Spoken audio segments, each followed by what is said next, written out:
সারা দেশে মৃদু থেকে মাঝারি আকারের শৈত্যপ্রবাহ বইছে। কোথাও তাপমাত্রা খানিকটা বাড়লেও কোথাও ঘন কুয়াশা আর ঠান্ডায় স্থবির হয়ে পড়েছে জনজীবন। লালমনিরহাটে সকাল ৬টায় জেলায় সর্বনিম্ন তাপমাত্রা রেকর্ড করা হয় ৯.৬ ডিগ্রি সেলসিয়াস।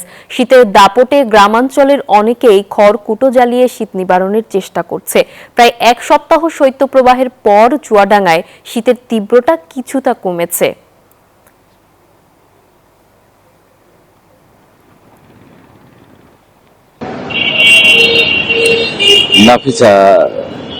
নাফিসা চুয়াডাঙ্গায় আজ সকাল ৯টায় যে তাপমাত্রা রেকর্ড করা হয়েছে সেটি কিন্তু 10.৬ ডিগ্রি সেলসিয়াস। আবহাওয়া অফিস যেটি বলছে সকাল ৬টায় এই তাপমাত্রা আরো কিছুটা বেশি ছিল, যদিও বেলা বাড়ার সাথে তাপমাত্রা কিছুটা কমে গিয়েছে।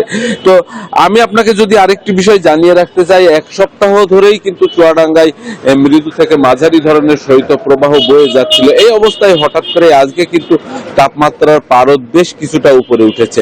এতে জনজীবনে কিন্তু এক ধরনের স্বস্তি ফিরে এসেছে, যদিও ছিন্নমূল মানুষরা বলছেন ভিন্ন কথা। তারা বলছেন যে শীতের যে তীব্রতা তাতে তাদের জীবনে কিন্তু পুরোপুরি স্বস্তি আসেনি। তারা কিন্তু এখনো ভোগান্তির মধ্যেই আছেন। বিশেষ করে সকালে যে হিমেল হাওয়া বয়ে যাচ্ছে, সেই হিমেল হাওয়াই কিন্তু বেশ খানিকটা শীত অনুভূত হচ্ছে বলে দিনমজুর শ্রেণীর মানুষরা দাবি করেছে।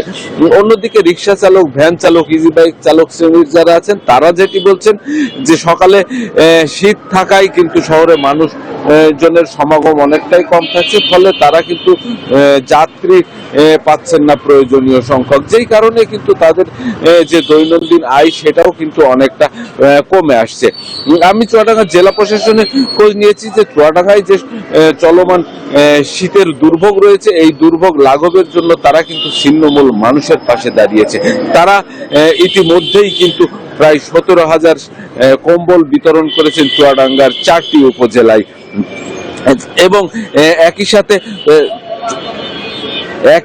সাথে চুয়াডাঙ্গা জেলা প্রশাসন থেকে যেটি জানিয়েছে যে তাদের এই শীতবস্ত্র বিতরণ অব্যাহত থাকবে। এদিকে আবহাওয়া অফিস যেটি বলছে যে চুয়াডাঙ্গায় শীতের যে তীব্রতা কিছুটা কমেছে, এই ধারা কিন্তু আরো কয়েকদিন অব্যাহত থাকবে। রাত ও দিনের তাপমাত্রা কিছুটা বেড়েছে বলেও তারা দাবি করছেন। আমি চুয়াডাঙ্গা সদর হাসপাতালে খোঁজ নিয়েছি, তারা যেটি বলছেন যে শীতের যে তীব্রতা সেটি কয়েকদিন ধরে অব্যাহত থাকলেও সেখানে রোগীর সমাগম কিন্তু আগের চেয়ে কমেছে। তো এই ছিল চুয়াডাঙ্গা থেকে আমার কাছে, ফিরছি স্টুডিওতে। জামান, আপনাকে ধন্যবাদ। Bashundhara public school and college 2026 শিক্ষাবর্ষে ভর্তি চলছে।